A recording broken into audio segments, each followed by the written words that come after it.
Hello বন্ধুরা, সবাইকে স্বাগত জানাই স্টাডি সাকসেস কোচিং সেন্টারে। বন্ধুরা, তোমাদের জন্য আজকে আবারও চলে এসেছি আর একটি নতুন এসএসসি সিজিএলের জিকে ক্লাস নিয়ে। আজকে আমরা আলোচনা করব 5/7/2024 5/7/2024-এর 4 শিফটে এসএসসি যে এক্সাম হয়েছিল সেই এক্সামে জেনারেল নলেজের যে কোশ্চেনগুলো ছিল সেগুলো নিয়ে আলোচনা করব।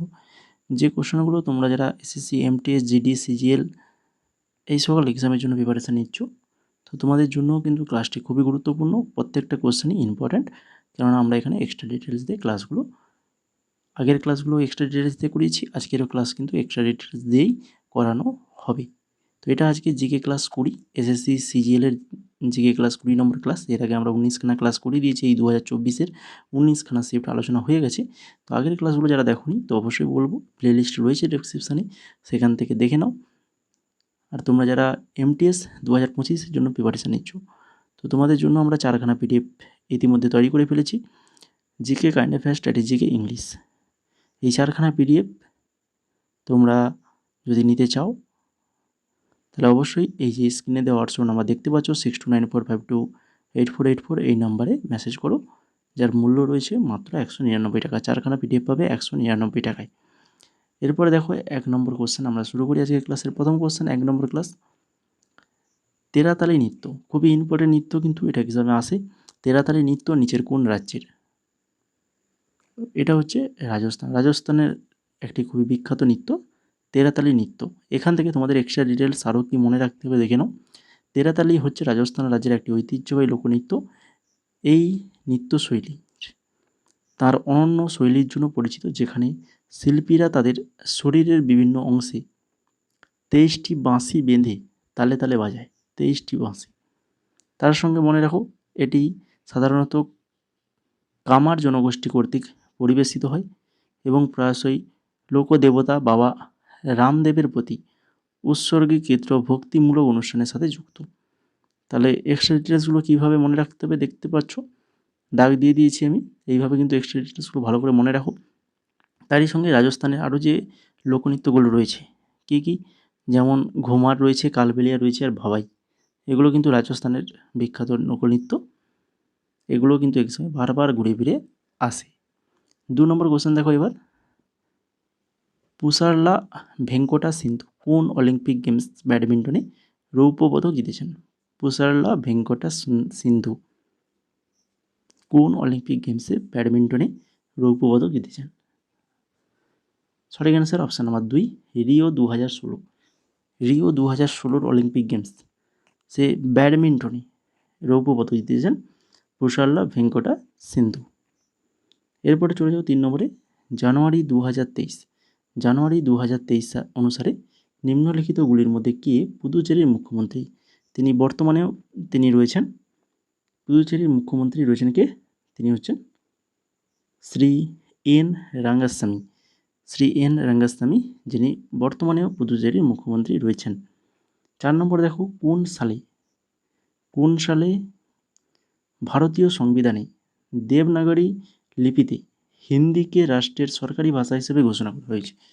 হিন্দিকে সরকারি ভাষা হিসেবে ঘোষণা করা হয়েছে, এটা কত সালে? সঠিক অ্যান্সার অপশান নাম্বার 3, 1949 সালে ঘোষণা করা হয়েছে। দেবনাগরী লিপিতে হিন্দি 1949 সালে ভারতের কেন্দ্রীয় সরকারের সরকারি ভাষা হিসেবে ঘোষণা করা হয়েছিল। এই ঘোষণা ভারতের সংবিধানের ধারা 343 অনুযায়ী করা হয়েছিল। তো এটাও আসতে পারে কত নম্বর ধারা? 343 নম্বর ধারা, তো সেটাও দিয়ে দিয়েছি এখানে। তারপরে দেখো 5 নম্বর কোশ্চেন, পুরুষদের জন্য বাস্কেটবলের আকার কত নম্বর বল, সাইজটা কত পুরুষদের জন্য বাস্কেটবল? অপশান নাম্বার 3, 7 নম্বর, মানে 7 নম্বর সাইজের বাস্কেটবল হচ্ছে পুরুষদের ক্ষেত্রে। আকার 7 বাস্কেটবলের পরিধি হচ্ছে 29.5 ইঞ্চি, অর্থাৎ 75 সেন্টিমিটার আকার পরিধিটা তার। আর ওজনটা হতে হবে কত? 22 আউন্স, যেটা হচ্ছে 620 গ্রাম। আর মহিলাদের ক্ষেত্রে আকারটা কত না 6, পুরুষদের ক্ষেত্রে 7, মহিলাদের 6 পরিধি হচ্ছে 28.5 ইঞ্চি, অর্থাৎ 72 সেন্টিমিটার। আর ছোটো খেলোয়াড় যারা প্রায়শই তাদের হচ্ছে 5 বা 4 এই সকল বল ব্যবহার করে তারা। তো এরপরে চলে যাও 6 নম্বরে, গুজরাট। গুজরাটে মকর সংক্রান্তি উৎসবটি কী নামে পরিচিত? বলো। আমাদের যে মকর সংক্রান্তি উৎসব হয়ে থাকে, তো সেটা গুজরাটে কী নামে পরিচিত? গুজরাটে উত্তরায়ণ, উত্তরায়ণ নামে পরিচিত। তারপরে দেখো, লোকসভা ও রাজ্যসভা দ্বারা পাশ হওয়ার পর প্রতিযোগিতা সংশোধনী বিল 2023 ড্যাশ তারিখে রাষ্ট্রপতির সম্মতি পেয়ে প্রতিযোগিতা সংশোধনী আইন 2023 হয়ে ওঠে।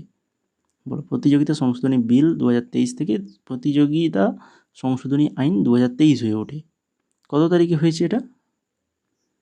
11ই এপ্রিল 2023, 11ই এপ্রিল 2023-এ।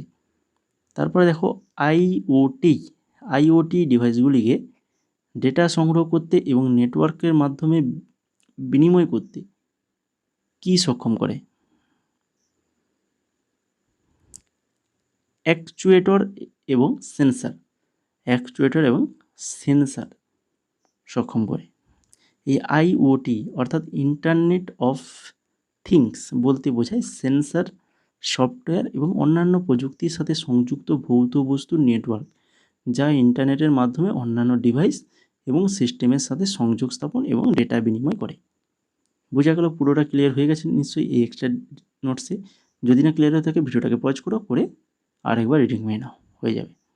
তারপরে দেখো 9 নম্বর, ভারতের অর্থনৈতিক সমীক্ষা 2022-23 অনুসারে বেকারত্বের হার 2018-19 সালে 5.8 থেকে 2020-21 ড্যাশে নেমে এসেছে। বলো, 18-19 সালে 5.8, সেখান থেকে 2020-21 কত নেমে এসেছে? 4.2, 4.2% নেমে এসেছে। নিম্নলিখিত কোন খেলা বেল ব্যবহার করা হয়? বেল শুনেছ তোমরা, রিসেন্ট অনেকবার শুনবে যদি তোমরা আইপিএল খেলা দেখে থাকো, তাই কি না? কেন বেলটা হচ্ছে ক্রিকেট খেলার সাথে যুক্ত। উইকেটের উপর দেখতে পাবে বেল হচ্ছে ক্রিকেট খেলার স্ট্যাম্পের উপরে রাখা ছোট ছোট কাঠের টুকরো। ক্রিকেটে উইকেট 3টি স্ট্যাম্প বা 2টি বেল নিয়ে গঠিত। 3টে স্ট্যাম্প রয়েছে, তো 3টে স্ট্যাম্পের উপরে 2টো বেল রয়েছে। এছাড়া বোল্ড, রান আউট স্ট্যাম্পদের মতো বিভিন্ন ধরনের আউট হওয়ার ক্ষেত্রে বেল গুরুত্বপূর্ণ ভূমিকা পালন করে। আর বেল ছাড়াও ক্রিকেটের অন্যান্য যে গুরুত্বপূর্ণ সরঞ্জাম রয়েছে, দেখো ক্রিকেটের বল রয়েছে, ব্যাট রয়েছে, প্যাড রয়েছে, আর গ্লাভস, হেলমেট, এগুলো সবই ক্রিকেটের সাথে যুক্ত শব্দ। তারপরে চলে যাও 11 নম্বরে। তোমরা যারা ক্লাসটাকে এখনও লাইক করোনি তো অবশ্যই বলবো ক্লাসটাকে লাইক করে ফেলো। তোমাদের জন্য কিন্তু এই ধরনের আরও ক্লাস কিন্তু আসবে এক্সট্রা ডিটেলস সহ, ঠিক আছে? তাই অবশ্যই ক্লাসটা লাইক করে ফেলো, আর চ্যানেলটাকে যদি না সাবস্ক্রাইব করে থাকো অবশ্যই চ্যানেলটিকে সাবস্ক্রাইব করে বেল আইকনে ক্লিক করে ফেলো।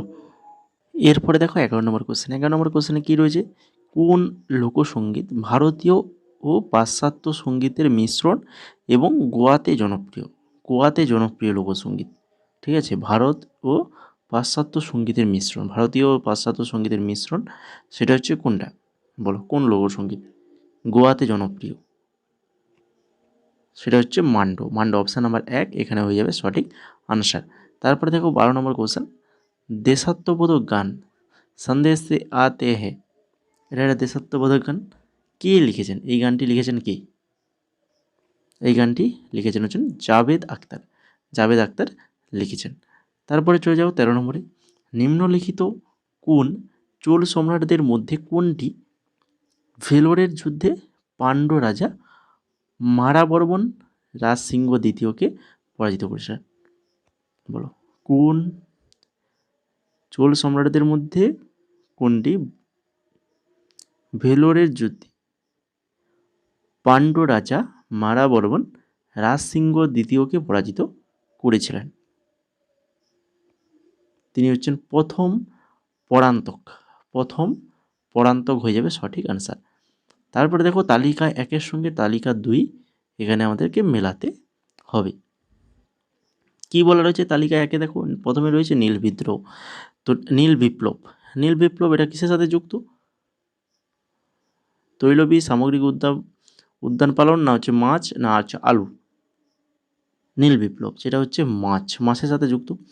হলুদ বিপ্লব এটা হচ্ছে তৈলবীজ। গোলাকার বিপ্লব আলু। আর সোনালী বিপ্লব, উদ্যান পালন। ঠিক আছে, তো এখানে তাহলে একের সঙ্গে সি, অর্থাৎ এই যে অপশান নাম্বার 3 হয়ে যাবে এখানে সঠিক অ্যান্সার। একের সঙ্গে সি যেহেতু মিলে যাচ্ছে, ওখান থেকেই আমরা সহজেই অ্যান্সারটাও করে দিতে পারবো। এরপরে চলে যাও 15 নম্বরে। একটি ড্যাশ নিম্ন আদালত বা ট্রাইব্যুনালকে তার অধিকারের বাইরে গিয়ে কাজ করতে বাধ্য করার জন্য জারি করা হয়, যা আইনত প্রদত্ত নয়, অথবা অধিকার ছাড়া কাজ করছে, অথবা প্রাকৃতিক ন্যায় বিচারের নীতির বিরুদ্ধে কাজ করছে। একটি ড্যাশ, কোন রিটগুলো আমরা আলোচনা করেছি, তাই কি না? 5খানা রিট সম্পর্কে আলোচনা করেছিলাম না। একটি ড্যাশ নিম্ন আদালত বা ট্রাইব্যুনালকে তার অধিকারের বাইরে গিয়ে কাজ করতে বাধ্য করার জন্য জারি করা হয়। এটা সঠিক অ্যান্সার আসবে অপশন নাম্বার 3, নিষেধাজ্ঞা রিট অপশন নাম্বার 3 সঠিক অ্যান্সার। এবার দেখে নাও আরেকবার, এখানে আর বাকি যে রিটগুলো রয়েছে, হেভিয়াস কর্পাস, এই রিটটি অবৈধভাবে আটক হওয়া ব্যক্তিকে আদালতে উপস্থিত করার জন্য ব্যবহৃত হয়, যাতে আটকের বৈধতা নির্ধারণ করা যায়। তারপর হচ্ছে ম্যান্ডামাস রিট, এই রিটটি কোনো জন কর্মকর্তা, সরকারি সংস্থা বা নিম্ন আদালতকে তাদের আইনত কর্তব্য পালন করার নির্দেশ দেয়। আর কোয়ারেন্ট রিট, এই রিটটি কোনো ব্যক্তি জনসাধারণের পদে দাবির বৈধতা চ্যালেঞ্জ করে। তো এই রিটগুলো এখানে আলোচনা করে দিলাম। তো রিটগুলো জারি করতে পারে কি? সুপ্রিম কোর্ট আর হচ্ছে হাইকোর্ট, তাই কি না? 16 নম্বর কোশ্চেন দেখো, নরোরা পারমাণবিক বিদ্যুৎ কেন্দ্র, এটা কোথায় অবস্থিত?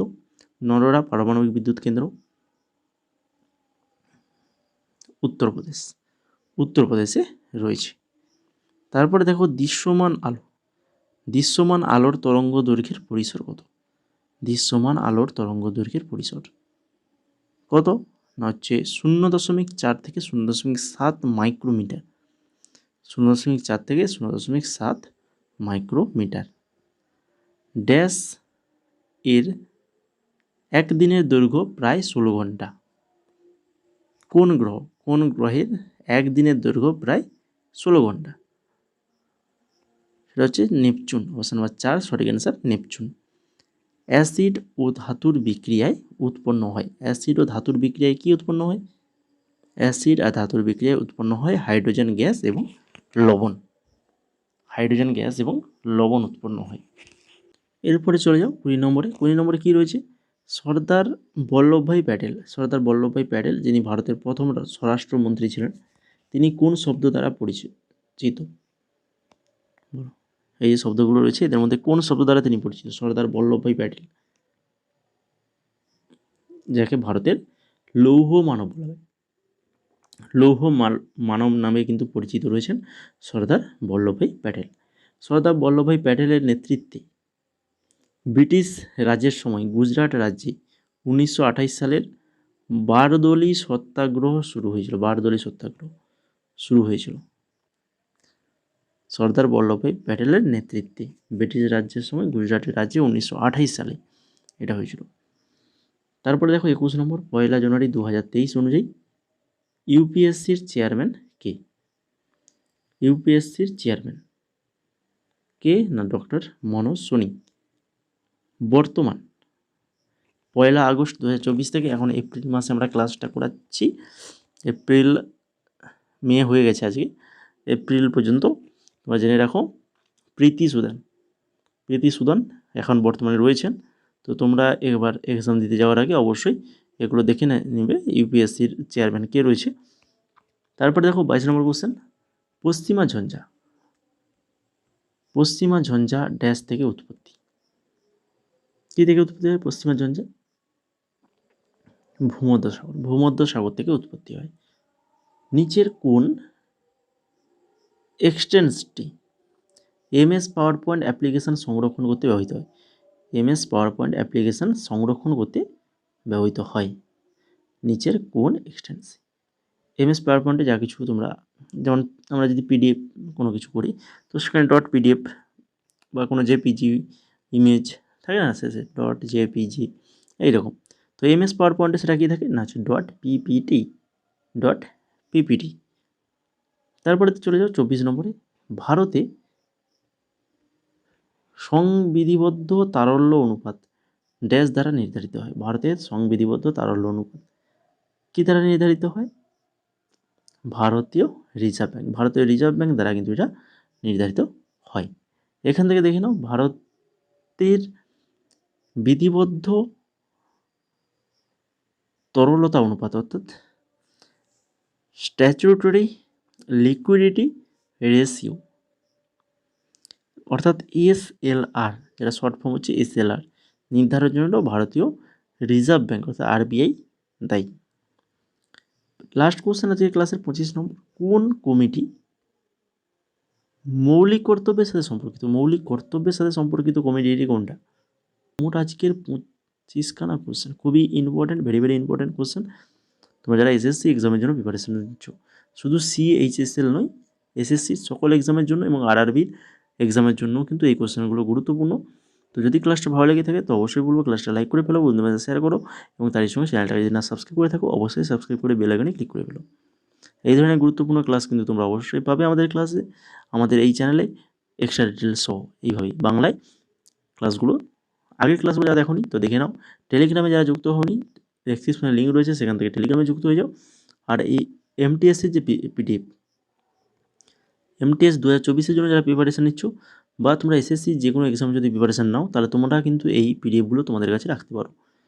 বিশেষ করে জিকে তোমাদের জন্য ভেরি ইম্পর্টেন্ট, কারণ এখানে এমটিএস 2019 থেকে 24 ফুল জিকে প্রায় 6200+ এমসিকিউ সঙ্গে তার সঙ্গে এক্সট্রা ডিটেলস দিয়ে এই পিডিএফটা তৈরি করা হয়েছে। কারেন্ট অ্যাফেয়ার্স 2024 দেওয়া রয়েছে। 2024-এর কারেন্ট অ্যাফেয়ার্স তোমাদের জন্য ভেরি ইম্পর্টেন্ট। আমরা বলছি 2024 তোমাদের জন্য ভেরি ইম্পর্টেন্ট। এই জন্য বলছি যে এই জন্য তোমাদের জন্য আমরা 3352খানা কোশ্চেন রেখেছি। যে সকল কোশ্চেনগুলো এক্সামে আসে সেই সকল কোশ্চেনগুলো রাখাই হয়েছে। আর এসএসসি এমটিএসে যে সকল টপিক থেকে বারবার কোশ্চেন আসে প্রত্যেকটা শিফটে, তো সেই সকল টপিক রাখা হয়েছে, 14খানা টপিক রাখা হয়েছে। তো সেই 14খানা টপিকের উপর দিয়ে একটা পিডিএফ তৈরি করা হয়েছে। আর English 1700 MCQ previous year plus synonym, antonyms, idioms, basic grammar rules এগুলো রাখা হয়েছে। তো এই 4খানা পিডিএফ তোমরা পাবে মাত্র 199 টাকায়। মাত্র 199 টাকায় এই 4খানা পিডিএফ তোমরা পেয়ে যাবে। তো তার জন্য কি করতে হবে না, তোমাদের 6294528484 এই নাম্বারে হোয়াটসঅ্যাপ মেসেজ করতে হবে। হোয়াটসঅ্যাপে হাই লিখে মেসেজ করো, পরবর্তী স্টেপ তোমাদেরকে আমরা জানিয়ে দেবো।